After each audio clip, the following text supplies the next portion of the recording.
महान त्यागी बाबा जुमदेव जी को प्रणाम। परमात्मा एक भगवान बाबा हनुमान जी सेवक मंडल लिंगा के तत्वाधान में आज त्याग त्याग का हवन राजनकर जी के यहाँ चालू है, संपन्न हुआ। इस हवन में इस हवन होने के बाद अभी चर्चा बैठक चालू है। इस चर्चा बैठक में स्वयं शक्तिशाली भगवान बाबा हनुमान जी उपस्थित है। बाबा को मेरा प्रणाम।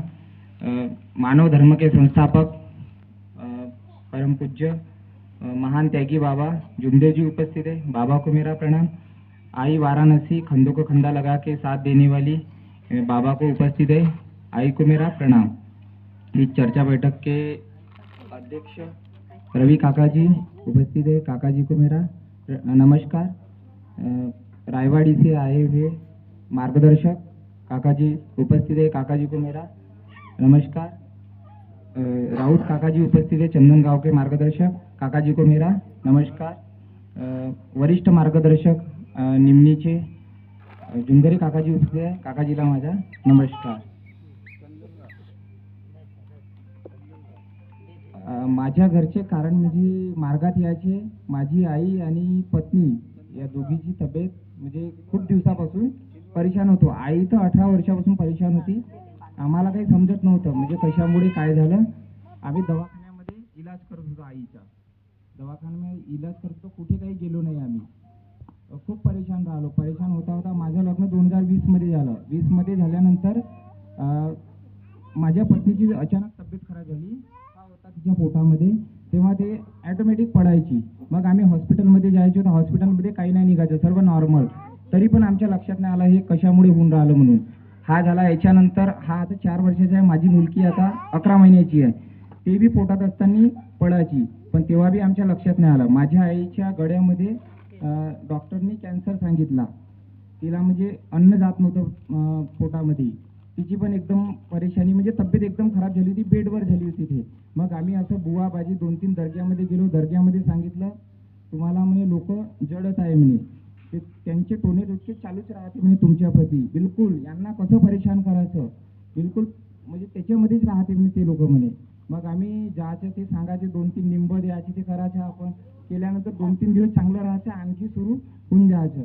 त्याच्यानंतर मग आम्ही खूप परेशान झालो। मग आमचे वरिष्ठ मार्गदर्शक जुंगरे काकाजी आहे, त्यांच्याकडे मी त्या दिवशी छिंदवाड्याला आलो होतो। तर मग बाबा यांना पाहायला गेले। माझ्या पत्नीची अचानक तब्येत खराब झाली। ते तब्येत खराब झाली तर बाबा गेले, तीर्थ बनवून दिलं काकाजीनं। त्या तीर्थानं आराम झाला। मग माझ्या आईला बी थोडा आराम झाला। मग मी घरी आल्यानंतर मला सांगायला लागले असं झालं म्हणे। मग माझ्या मनामध्ये एकाएकी विचार आला मार्गात यायचा। मी म्हटलं आज मार्गात यायचं। मग आम्ही शेतामध्ये गेलो। बाबाला सांगितलं, बाबा म्हणे 100 वर्षापासून आपल्या घरी दादाजी महाराज आहे म्हणे, तर मग कसं करायचं म्हणे। मी म्हटलं काही दादाजी महाराज नाही, कोणी आपल्याला आड नाही येऊन राहिलं। म्हटलं जायचं म्हणजे जायचं। बाबा म्हणे माझं जीवन तर झालं म्हणे, आता ठीक आहे म्हणे, तुझी इच्छा आहे तर आम्ही तुमच्या सोबत आहे म्हणे। मग आम्ही गेलो काकाजीकडे।